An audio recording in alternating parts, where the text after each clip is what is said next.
تھی۔ آؤ مصطفیٰ جان رحمت سے معلوم کریں یا رسول اللہ قربانی کیا ہے۔ حضور فرماتے ہیں کہ قربانی کرنا تمہارے باپ حضرت ابراہیم کی سنت ہے۔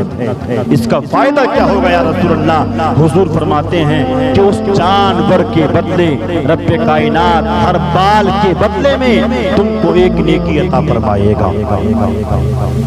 اندازہ لگائیں اور وہ وقت بھی سامنے رکھیں جب نمرود کو خبر ہوئی کہ ایک شخص آیا ہے جس کا نام ابراہیم ہے، اس نے میری سلطنت کو ٹھکرا دیا، اس نے میری خدائی کا انکار کر دیا، وہ ایک خدا کے ہونے کا اعلان کرتا ہے، وہ کہتا ہے کہ اسی کے سامنے اپنی پیشانی کو جھکاؤ جو تمام کائنات کو پیدا کرنے والا ہے۔ اگر تم کو اپنا خدا ماننا ہے تو اس کو مناؤ جو جس نے تمام کائنات کو پیدا کیا ہے، اس کے علاوہ اور کوئی خدا نہیں ہے۔ جن کی تم پوجا کرتے ہو یہ اپنا فائدہ نہیں کرتے سکتے، تمہارا کیا فائدہ کریں گے؟ ابراہیم کو بلایا گیا، بلانے کی بات کہا گیا، ابراہیم ہم نے سنا ہے کہ تم ہمارے خداؤں کو برا کہتے ہو، ہمارے معبودوں کو برا کہتے ہو، ہم جن کے سامنے اپنی پیشانی کو جھکاتے ہیں تم ان کو برا کہتے ہو۔ حضرت ابراہیم نے کہا ہاں ٹھیک ہے، میں یہی کہتا ہوں کہ خدا وہ ہے جس نے تمام کائنات کو پیدا کیا ہے، خدا وہ ہے جس نے موت اور زندگی کو پیدا کیا ہے، خدا وہ ہے جس نے تمہیں اور مجھے پیدا کیا ہے، خدا وہ ہے جس نے چاند سورج ستاروں کو پیدا کیا ہے، خدا وہ ہے اپنی پیشانیوں کو جھکانا ہے تو اس خدا کے سامنے جھکاؤ جس خدا نے تمام کائنات کو پیدا کیا ہے۔ یہ تمام لوگ وہاں جمع تھے، بیٹھے ہوئے تھے لوگ اور یہ منظر دیکھ رہے تھے کہ نمرود غیظ و غضب میں چل کر کے پھن کر کے حکم دے دیا کہ ابراہیم کو قید کر لیا جائے، ابراہیم کو ہتکڑیوں میں جکڑ دیا جائے۔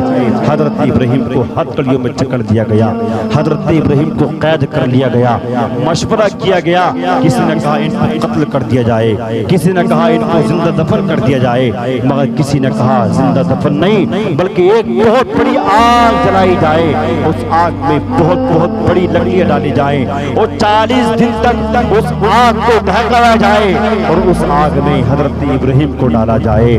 نمرود نے کہا ٹھیک ہے یہ مشورہ اچھا ہے کہ بہت بڑی آگ جلائی جائے، 30 گز چوڑ لمبی اور 20 گز چوڑائی کی آگ جلائی گئی، 40 دن تک اس میں لکڑیاں ڈالی گئی اور 40 دن کے بعد اس میں آگ ڈھکائی گئی، 40 دن اس میں آگ ڈھکائی گئی، اس کے آگ کے شعلے آسمان سے باتیں کرنے لگے، دہکتے ہوئے شعلے آسمان سے باتیں کرنے لگے۔ حضرت ابراہیم کو اس آگ میں ڈالا گیا، ایک فرشتے ہوا کے فرشتے نے اللہ رب العزت سے اجازت، ہوا کے فرشتے نے اللہ رب العزت سے اجازت لینے کے بعد میں حضرت ابراہیم کی بارگاہ میں حاضر ہوئے، عرض کرتے ابراہیم اگر تمہاری اجازت ہو تو میں ہوا کا فرشتہ ہوں، میں ہوا چلا کر کے اس آگ کو ختم کر دوں، اس آگ کو بجھا دو۔ ابراہیم نے کہا نہیں نہیں، میرا رب جانتا ہے، میرا رب بڑا کریم ہے۔ اتنا آپ نے کہا، اب بارش کے پانی کے فرشتہ آیا حضرت ابراہیم کی بارگاہ میں، ابراہیم سے کہا میں پانی کا فرشتہ ہوں، اگر تمہاری اجازت ہو تو میں آسمان سے پانی برسا دوں، اس آگ کو بجھا دوں، پانی کے ذریعے اس آگ کو ٹھنڈی کر دوں۔ حضرت ابراہیم نے کہا نہیں نہیں، میرا رب جانتا ہے، میرا رب بڑا کریم ہے۔ اتنا جب کہا آپ کو نمرود کی آگ میں ڈال دیا گیا، آپ نمرود کی آگ میں گئے۔ حضرت جبریل امین آتے ہیں، آنے کے بعد عرض کرتے ہیں اے ابراہیم اگر تمہاری کوئی خواہش ہے، اگر تمہاری کوئی تمنا ہے، اگر تمہاری کوئی آرزو ہے تو بتاؤ، ہم تمہاری تمنا پوری کر دیں گے۔ تمہاری تمنا ہے آگ کو ختم کر دیا جائے، ہم آگ ختم کر دیں گے۔ تمہاری تمنا ہے آسمان سے پانی برسایا جائے، ہم پانی برسا دیں گے۔ تمہاری تمنا ہے تیز ہوا کے جھونکے لایا جائیں، ہم وہ بھی کر دیں گے۔ مگر حضرت ابراہیم نے کہا اے جبریل جانتا ہے میرا رب جلیل آگ میں پڑتا ہے، اب اس کا خلیل میرا رب جانتا ہے کہ ابراہیم آگ میں پڑ رہا ہے، ابراہیم آگ میں پڑ رہا ہے۔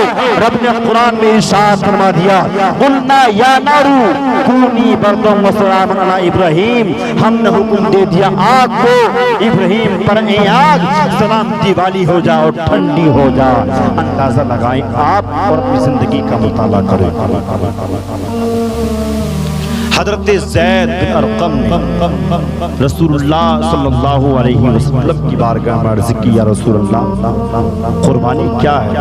آج لوگ دنیا کے اندر کچھ لوگ کہتے ہیں یہ قربانی کرنا ظلم ہے، جانوروں پر ظلم کیا جاتا ہے۔ صاحب میں آپ کو پیغام دینا چاہتا ہوں یہ قربانی کرنا ظلم اگر ہوتا تو آمینہ کا لال کبھی قربانی نہ کرتا، کیوں کہ مصطفیٰ جان رحمت ظلم کرنا نہیں بلکہ ظلم کو مٹانے کے لیے آئے ہیں۔ حضور نے فرمایا، حضور کی بارگاہ میں عرض کی حضور قربانی کیا ہے؟ حضور فرماتے ہیں سنت ابیکم ابراہیم، قربانی کرنا ہے تمہارے باپ حضرت ابراہیم کی سنت ہے۔ صحابہ نے عرض کی حضور اس کا فائدہ کیا ہے؟